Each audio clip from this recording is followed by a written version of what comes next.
La amarga pasión de Cristo. Según las visiones de Ana Catalina Emmerich transcritas por Clemente Brentano, versión de Carme López. Biografía. Ana Catalina Emmerich 1774-1824, nació en el seno de una familia humilde en el norte de Alemania. A la edad de 28 años ingresó en un convento agustino después de haber trabajado como costurera y sirvienta. En 1813 enfermó, y a partir de ese momento sus estigmas se manifestaron externamente. A lo largo de toda su vida había tenido visiones del presente, del pasado y del futuro. Desde el momento en que quedó postrada en la cama, el poeta alemán Clemente Brentano la visitó diariamente y transcribió las visiones que Emmerich tuvo de la pasión de Jesucristo.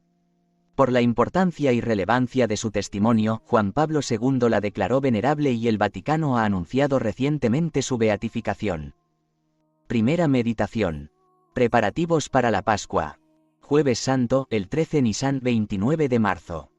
Ayer por la tarde, nuestro Señor tomó su última comida junto con sus amigos, en casa de Simón el leproso, en Betania, y allí mismo, María Magdalena ungió por última vez con perfume los pies de Jesús. Judas se escandalizó, corrió a Jerusalén y conspiró con los príncipes de los sacerdotes para entregarles a Jesús. Después de la comida, Jesús volvió a casa de Lázaro, mientras algunos de los apóstoles se dirigían a la posada que se halla a la entrada de Betania. Por la noche, Nicodemo acudió de nuevo a casa de Lázaro y tuvo una larga conversación con el Señor. Volvió a Jerusalén antes del amanecer, y Lázaro lo acompañó durante un tramo del camino. Los discípulos le habían preguntado a Jesús dónde quería celebrar la Pascua. Hoy, antes del amanecer, nuestro Señor ha mandado a buscar a Pedro, a Santiago y a Juan, les ha explicado con detalle todos los preparativos que deben disponer en Jerusalén, y les ha dicho que, subiendo al monte Sión, encontrarían a un hombre con un cántaro de agua. Reconocerían a ese hombre, pues, en la Pascua anterior, en Betania, fue él quien mandó preparar la comida para Jesús. Por eso, San Mateo dice, él les dijo, id a la ciudad, a uno, y decidle, el Maestro dice, mi tiempo está cerca, en tu casa haré la Pascua con mis discípulos. Después debían ser conducidos por ese hombre al cenáculo y allí hacer todos los preparativos necesarios. Yo vi a los apóstoles subir a Jerusalén por una quebrada al sur del templo y al norte de Sión. En una de las vertientes de la montaña del templo había una hilera de casas y ellos marcharon frente a esas casas siguiendo el curso de un torrente. Cuando alcanzaron la cumbre del monte Sión, que es una montaña más alta que la montaña del templo, se encaminaron hacia el mediodía, y al principio de una pequeña cuesta encontraron al hombre que Jesús les había descrito, fueron tras él y le dijeron lo que Jesús les había mandado. El hombre recibió con gran alegría sus palabras y les respondió que en su casa había sido ya dispuesta una cena probablemente por Nicodemo, pero que, hasta aquel momento, él no había sabido para quién y que se alegraba mucho de saber que era para Jesús.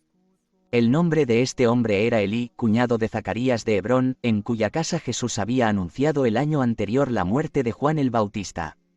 Elí tenía únicamente un hijo, que era levita, y amigo de San Lucas, antes de que éste fuese llamado por nuestro Señor, y 5 hijas, todas ellas solteras. Todos los años acudía a la fiesta de Pascua con sus sirvientes, alquilaba una sala y preparaba la Pascua para todos aquellos que no tuvieran amigos con quienes hospedarse en la ciudad. Ese año había alquilado un cenáculo propiedad de Nicodemo y José de Arimatea. Mostró a los apóstoles dónde estaba y cuál era su distribución. Segunda meditación. El cenáculo.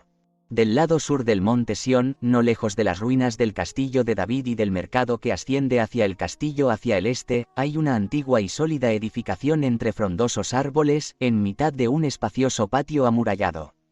A ambos lados de la entrada se ven otras construcciones anejas, sobre todo a la derecha, donde está la morada del sirviente principal, y pegada a esta, la casa en la que la Santísima Virgen y las santas mujeres pasaron más tiempo después de la muerte de Jesús. El cenáculo, que en otras épocas había sido más grande, fue residencia de los bravos capitanes de David, que allí se ejercitaban en el uso de las armas. Antes de la construcción del templo, el Arca de la Alianza estuvo depositada allí durante un largo período, y todavía pueden encontrarse huellas de su presencia en el sótano. También he visto al profeta Malaquías cobijado bajo ese mismo techo, fue allí donde escribió sus profecías sobre el Santísimo Sacramento y el sacrificio de la nueva alianza. Salomón rindió honores a esta casa y llegó a tener lugar en ella algún acto simbólico y figurativo que he olvidado. Cuando casi todo Jerusalén fue destruido por los babilonios, esta casa fue respetada. He visto otras muchas cosas relacionadas con la casa, pero solo recuerdo lo que he contado. Cuando fue comprado por Nicodemo y José de Arimatea, este edificio estaba en muy mal estado. Ellos arreglaron el cuerpo principal y lo dispusieron cómodamente, lo alquilaban a los extranjeros que acudían a Jerusalén con motivo de la Pascua. Así fue como nuestro Señor pudo celebrar allí la Pascua del año anterior. Además, la casa y sus dependencias se utilizaban como almacén de estelas, monumentos y otras piedras, y también como taller para los obreros. José de Arimatea poseía excelentes canteras en su país, de donde hacía traer grandes bloques de piedra con las cuales, bajo su dirección, esculpían sepulcros, adornos y columnas que después vendían. Nicodemo también se dedicaba a este negocio y solía pasar muchas horas de sus ratos libres esculpiendo. Trabajaba en la sala o en el sótano bajo esta, excepto en tiempo de las fiestas. Su trabajo lo había llevado a conocer a José de Arimatea, de quien se había hecho amigo. A menudo, habían llevado a cabo juntos alguna empresa. Esa mañana, mientras Pedro y Juan hablaban con el hombre que había alquilado el cenáculo, vi a Nicodemo en la casa de la izquierda del patio, donde habían sido colocadas muchas piedras que impedían el paso al cenáculo. Una semana antes, vi a varias personas trasladando las piedras de un lado a otro, limpiando el patio y preparando el cenáculo para la Pascua. Entre ellos me pareció ver a algunos discípulos, quizás Aram y Temeni, los primos de José de Arimatea. El cenáculo propiamente dicho está casi en el centro del patio, es rectangular y lo rodean chatas columnas. Si el espacio entre los pilares se abriera un poco, podría formar parte de la gran sala interior, pues todo el edificio es como si fuera transparente, pero, excepto en las ocasiones especiales, los pasos están cerrados. La luz penetra por unas ranuras que hay en lo alto de las paredes. Al entrar, se encuentra primero un vestíbulo, al que dan acceso 3 puertas, luego, la gran sala interior, de cuyo techo cuelgan varias lámparas. Las paredes, hasta media altura, están decoradas para la fiesta con hermosas esteras y tapices, y una abertura del techo ha sido velada con una gasa azul muy transparente. La parte de atrás de la habitación está separada del resto por una cortina también de gasa azul. Esta división en 3 partes del cenáculo le otorga cierta semejanza con el templo, donde encontramos el atrio, el Sancta y el Sancta Sanctorum. En la parte posterior del cenáculo se encuentra, colgada a derecha e izquierda, la indumentaria precisa para la celebración de la fiesta. En el medio hay una especie de altar, un banco de piedra elevado sobre 3 escalones, y con la figura de un triángulo rectángulo está sujeto a la pared. Ese debe de ser el horno donde se asa el cordero pascual, porque hoy, durante la comida, los escalones se notaban calientes. No puedo explicar en detalle todo lo que hay en esta parte de la sala, pero se están haciendo grandes preparativos para la cena pascual. En la pared que hay encima de este horno o altar, se ve una especie de nicho, delante del cual vi la imagen de un cordero pascual. Tenía un cuchillo en el cuello y su sangre parecía ir cayendo gota a gota sobre el altar, pero no lo recuerdo claramente. En otro nicho de la pared había 3 alacenas de diversos colores que podían moverse como nuestros tabernáculos, para abrirlas y cerrarlas. Había en ellas todo tipo de vasijas para la Pascua. Más tarde, el Santísimo Sacramento fue colocado allí. En las habitaciones adyacentes al cenáculo se veía una especie de divanes con gruesos cubrecamas que podían ser usados como camas. Bajo el edificio hay hermosas bodegas. El Arca de la Alianza estuvo en algún momento depositada debajo de donde ahora está el hogar. La casa cuenta con 5 cañerías que, por debajo del suelo, se llevan las inmundicias y las aguas de la montaña, pues la casa está construida en un punto elevado. En esa casa he visto a Jesús orar y hacer milagros. Los discípulos también se quedaban con frecuencia a pasar la noche en las salas laterales. Tercera meditación. Preparativos para comer el Cordero Pascual. Cuando los apóstoles acabaron de hablar con Elí de Hebrón, este último entró en la casa por el patio, pero los discípulos torcieron a la derecha y bajaron el monte Sión hacia el norte. Atravesaron un puente y siguieron por un sendero cubierto de árboles hasta el otro lado de la quebrada de delante del templo y de la hilera de casas que quedan al sur de este. Allí estaba la casa del anciano Simeón, que murió en el templo tras la presentación de nuestro Señor. Los hijos de Simeón, algunos de los cuales eran discípulos de Jesús en secreto, vivían ahora en la casa de Simeón. Los apóstoles hablaron con uno de ellos, un hombre alto y moreno que trabajaba en el templo. Fueron con él hasta la parte oriental del templo, atravesando la puerta de Ofel por la que Jesús había entrado en Jerusalén el domingo de Ramos, y prosiguieron hasta la plaza del ganado, al norte del templo. En la parte sur de esta plaza vi pequeños cercados como jardines en miniatura, en los que pastaban hermosos corderos. Allí era donde se compraban los corderos de Pascua. Yo vi al hijo de Simeón entrar en uno de estos cercados y los corderos se acercaban a él como si lo conocieran. Escogió 4 que fueron llevados al cenáculo donde empezaron a prepararlos. Luego vi a Pedro y a Juan ir, además, a diversas partes de la ciudad y encargarse de varias cosas. También los vi delante de la puerta de una casa situada al norte del monte Calvario. Esa casa, donde los discípulos de Jesús se alojaban casi siempre, pertenecía a Serafia, que luego fue llamada Verónica. Pedro y Juan enviaron desde allí a algunos discípulos al cenáculo y les hicieron varios encargos que he olvidado. Ellos entraron entonces en casa de Serafia, donde tenían que hacer todavía algunas cosas. El marido de ella era miembro del consejo y pasaba mucho tiempo fuera de casa ocupado en sus asuntos, pero aun cuando estaba en casa, se veían poco. Serafia era una mujer más o menos de la edad de la Santísima Virgen que conocía a la Sagrada Familia desde hacía mucho tiempo, pues cuando Jesús niño se quedó 3 días en Jerusalén después de la fiesta, ella se ocupó de alimentarlo. Los 2 apóstoles cogieron de allí, entre otras cosas, el cáliz con el que nuestro Señor instituyó la Sagrada Eucaristía. Cuarta meditación. El cáliz y la última cena. El cáliz que los apóstoles cogieron de casa de Verónica tenía una apariencia hermosísima y misteriosa. Había estado depositado mucho tiempo en el templo, entre otros objetos preciosos, y era muy antiguo, tanto que su origen y uso habían sido olvidados. Eso mismo ha pasado en la Iglesia cristiana, donde muchas joyas antiguas consagradas se han ido olvidando y cayendo en desuso. Muchas veces, enterradas en el polvo del templo, han sido encontradas vasijas antiguas y joyas que se han recompuesto y vendido. De este mismo modo, y porque Dios así lo quiso, se encontró este cáliz santo que nunca se ha podido fundir debido a que no se sabe de qué material está hecho. Fue hallado por los sacerdotes en el tesoro del templo, entre otros objetos que habían sido vendidos como antigüedades. Serafia lo compró, y había sido utilizado ya muchas veces por Jesús en las celebraciones. Desde el día de la última cena pasó a ser custodiado por la Sagrada Comunidad Cristiana. Este cáliz no siempre había tenido el mismo aspecto, y quizá en esa ocasión de la cena, habían reunido las diferentes piezas que lo componían. Colocaron el gran cáliz sobre una bandeja, rodeado por 6 pequeñas copas.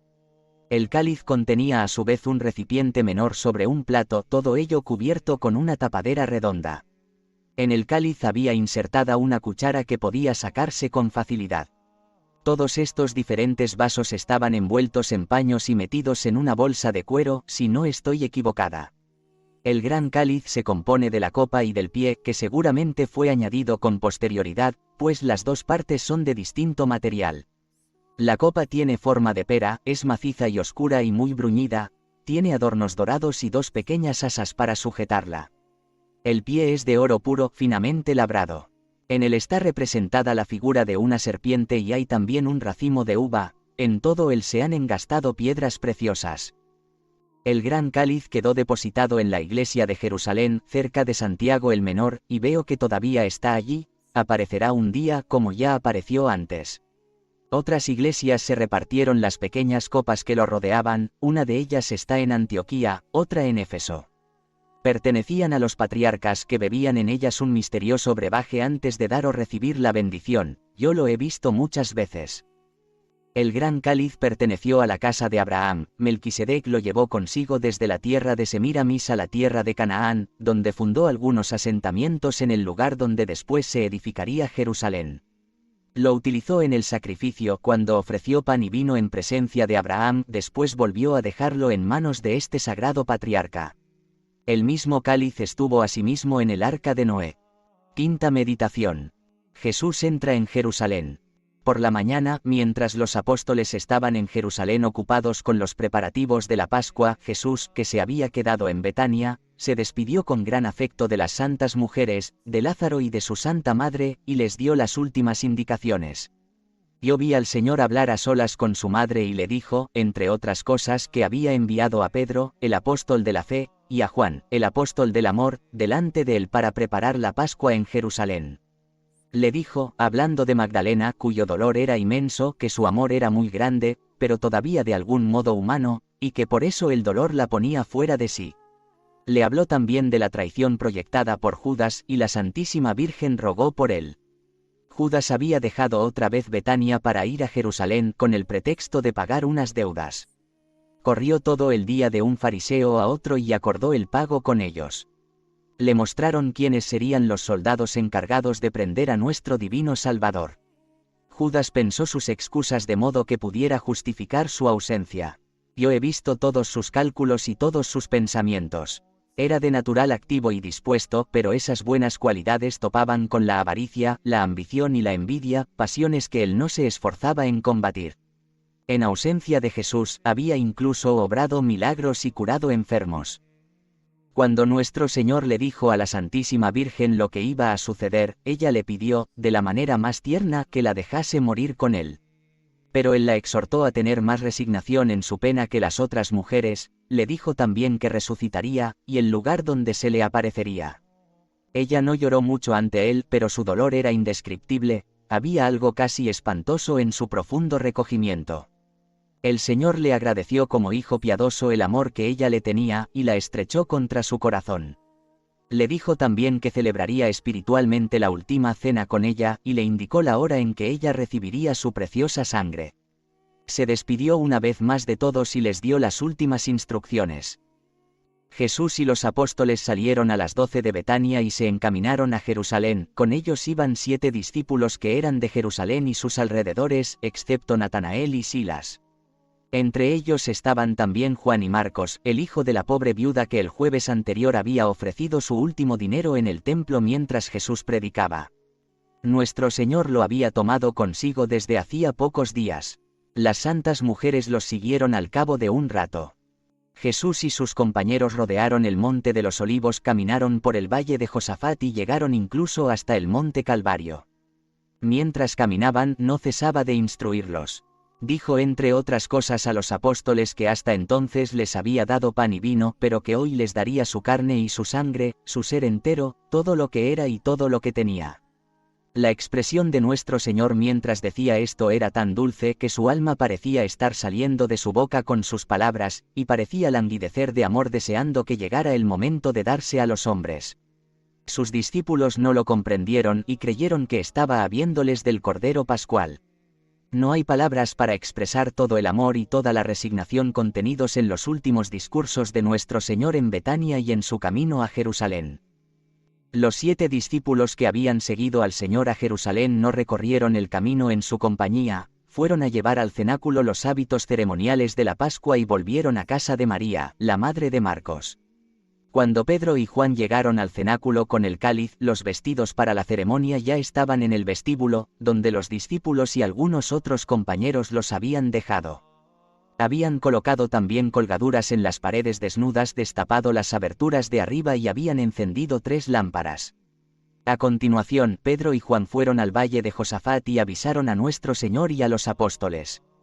Los discípulos y los amigos que iban a celebrar la Pascua con ellos en el cenáculo llegaron más tarde.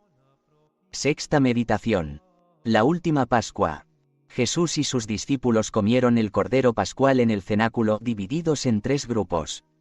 Jesús con los 12 apóstoles, en el cenáculo propiamente dicho, Natanael con otros 12 discípulos, en una de las salas laterales, otros 12 se agruparon en torno a Eliaquim, hijo de Cleofás y de María, hija de Elí. Eliaquim había sido discípulo de Juan el Bautista.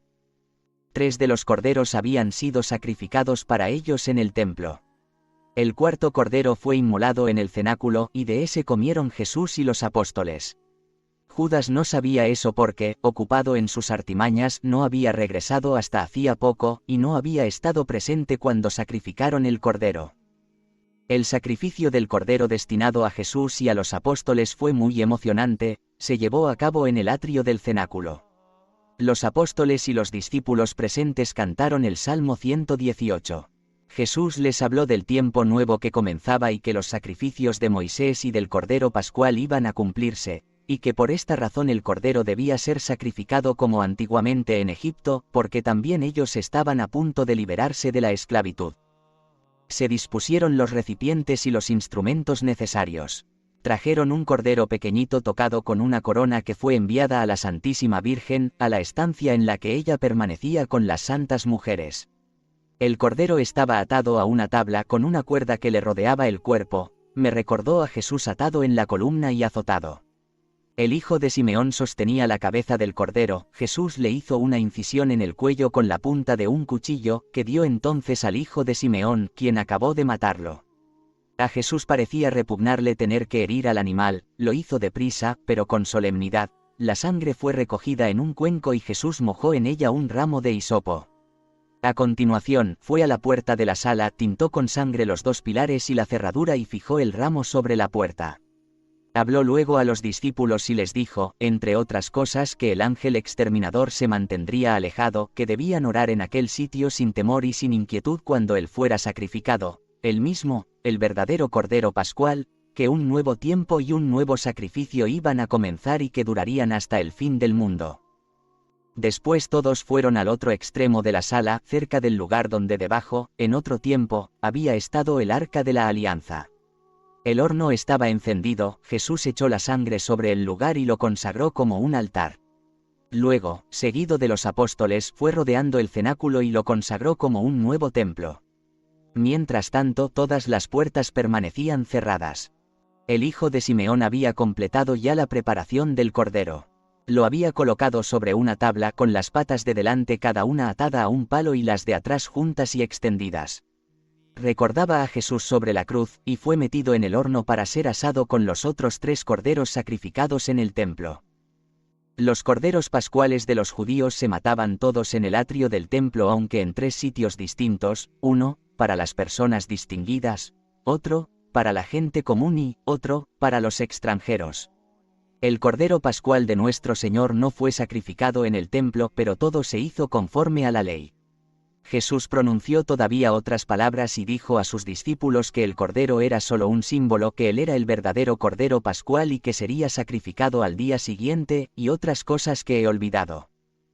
Tras estas palabras de Jesús, y habiendo llegado Judas, empezaron a disponerse las mesas. Los discípulos se pusieron los vestidos de ceremonia que estaban en el vestíbulo, se cambiaron las sandalias, y se colocaron encima una especie de camisa blanca y una capa, que era más corta por delante que por detrás. Se sujetaron los vestidos en la cintura, y se remangaron las mangas que eran muy anchas. Cada grupo fue a la sala que le había sido asignada. Los discípulos a las salas laterales, nuestro Señor con los apóstoles se quedó en la del cenáculo. Cogieron cada uno un palo y, con él en la mano, fueron acercándose de 2 en 2 a la mesa, permanecieron de pie, cada cual en su sitio, con el palo apoyado sobre los brazos extendidos y las manos levantadas. La mesa era estrecha y con forma de herradura y de una altura algo superior a la rodilla de un hombre. Frente a Jesús, dentro del semicírculo, se dejó un sitio vacío desde donde poder servir los platos. Tal como lo recuerdo, Juan, Santiago el mayor y Santiago el menor estaban a la derecha de Jesús. A ese extremo de la mesa se sentaba Bartolomé. En el otro lado, Tomás y Judas Iscariote. A la izquierda de Jesús estaban Pedro, Andrés y Tadeo, y en la punta de la izquierda, Simón, y a continuación Mateo y Felipe. En medio de la mesa estaba la bandeja con el cordero pascual. Su cabeza reposaba entre sus patas delanteras dispuestas en cruz, las patas de atrás seguían extendidas, todo el borde de la fuente estaba adornado con ajos. Junto a esta bandeja había un plato con la carne asada de Pascua, además de un plato con verduras y un segundo plato con manojitos de hierbas amargas que parecían hierbas aromáticas. Frente a Jesús había otra fuente con hierbas y un plato con una salsa oscura y espesa. Los discípulos tenían cada uno ante sí unos panes redondos y planos sin levadura, en lugar de platos, y cuchillos de marfil. Después de la plegaria, el sirviente principal puso delante de Jesús, sobre la mesa, el cuchillo para cortar el cordero, y también una copa llena de vino, luego llenó las otras 6 copas, situadas cada una entre 2 apóstoles. Jesús bendijo el vino y lo bebió, los apóstoles compartían una copa entre 2. Nuestro Señor partió el cordero, los apóstoles fueron recibiendo cada uno una porción sobre su pan. Lo comieron muy deprisa separando la carne de los huesos con sus cuchillos de marfil y quemando después los huesos. Todo esto lo hicieron de pie, apenas apoyados en el respaldo de sus asientos. Jesús partió uno de los panes ácimos, guardó una parte y distribuyó la otra entre los apóstoles. Su copa de vino fue llenada de nuevo, pero Jesús no bebió. Desde ahora no beberé más de este fruto de vida hasta aquel día, cuando lo beba de nuevo con vosotros en el reino de Dios. Después de beber cantaron un himno, Jesús rezó o permaneció en silencio, y luego se lavaron las manos de nuevo. A continuación, se sentaron. Nuestro Señor partió todavía otro cordero que hizo llevar a las santas mujeres que comían en una de las estancias del patio. Los apóstoles comieron todavía verduras y lechuga. Jesús tenía una expresión de recogimiento y serenidad tan grandes como yo no le había visto nunca. Dijo a los apóstoles que olvidaran todas sus preocupaciones. La Santísima Virgen, sentada a la mesa de las mujeres, estaba también llena de serenidad. Cuando las demás mujeres se le acercaban y tiraban suavemente de su velo para llamar su atención y hablar con ella, sus movimientos manifestaban una gran placidez de espíritu. Al principio Jesús conversó afectuosamente con sus apóstoles, después fue quedándose serio y melancólico, y les dijo: «De cierto os digo que uno de vosotros me ha de entregar». Había solo una fuente con lechuga, y Jesús la repartía a los que estaban a su lado. Luego, encargó a Judas, que estaba enfrente, que la distribuyera a los compañeros de su lado de mesa. Cuando Jesús habló de un traidor, lo que llenó a todos de espanto, dijo: «Un hombre que mete la mano conmigo o en el mismo plato, ese me ha de entregar», lo que significaba: uno de los 12 que están comiendo y bebiendo conmigo, uno de los que comparten mi pan. No señaló claramente a Judas ante los otros, pues meter la mano en el mismo plato era una expresión que también quería decir que se tenía la mayor intimidad. Sin embargo, quería que Judas, que había metido la mano en el mismo plato que el Señor, para repartir la lechuga, se diera por enterado. Jesús añadió: «El Hijo del Hombre se va, como está escrito de él, mas ay de aquel por quien el Hijo del Hombre es entregado. Bueno le fuera al tal hombre no haber nacido». Los apóstoles, muy turbados, le preguntaban a la vez: «Señor, ¿soy yo?», pues no comprendían del todo las palabras de Jesús. Pedro, por señas, le pedía a Juan que le preguntara a nuestro Señor de quién hablaba, pues habiendo sido reconvenido por Jesús, temía que se estuviese refiriendo a él. Juan, que estaba a la derecha de Jesús y apoyado en el brazo izquierdo comía con la mano derecha, recostó su cabeza en el pecho de Jesús y le preguntó: «Señor, ¿quién es?». Yo no vi que Jesús lo dijera de palabra, pero dijo: «Es aquel a quien le doy el pan que he mojado». No sé si se lo susurró a Juan, pero éste lo supo en cuanto Jesús mojó el pedazo de pan y se lo ofreció afectuosamente a Judas, quien a su vez preguntó: «¿Soy yo, Señor?». Jesús lo miró con amor y le dio una respuesta ambigua. Entre los judíos ofrecer pan era una prueba de amistad y de confianza. Jesús utilizó ese gesto para advertir a Judas sin declararlo culpable ante los otros. Sin embargo, Judas se consumía de rabia. Yo vi durante la cena una figura horrible sentada a sus pies que a veces ascendía hasta su corazón. No vi que Juan le repitiera a Pedro lo que nuestro Señor le había dicho, pero lo tranquilizó con la mirada. Séptima meditación. Jesús lava los pies a los apóstoles. Todos se levantaron de la mesa, y mientras recomponían sus ropas como era usual antes del oficio solemne, el sirviente principal entró con 2 criados para quitar la mesa. Jesús le pidió que llevara agua al atrio y el sirviente se fue de la sala con sus criados. Jesús, de pie entre los apóstoles, les habló algún tiempo con solemnidad. No puedo repetir exactamente lo que dijo, pero me acuerdo de que les habló del reino, de que volvía con su Padre, de lo que les dejaría cuando se separase de ellos, etc. Les habló también sobre la penitencia, la confesión, el arrepentimiento y la justificación. Yo comprendí que se estaba refiriendo al lavatorio de los pies, y vi que todos los apóstoles reconocían sus pecados y se arrepentían de ellos, excepto Judas.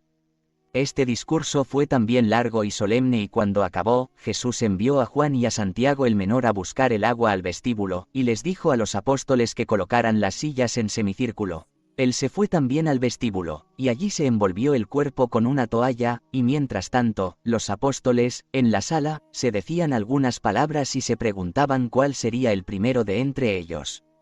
El Señor les había dicho claramente que iba a dejarlos y que su reino estaba muy próximo y al alcance, lo que reforzaba aún más su idea de que el Señor tenía unos planes secretos y que se había referido a un triunfo terrestre que proclamaría en el último momento.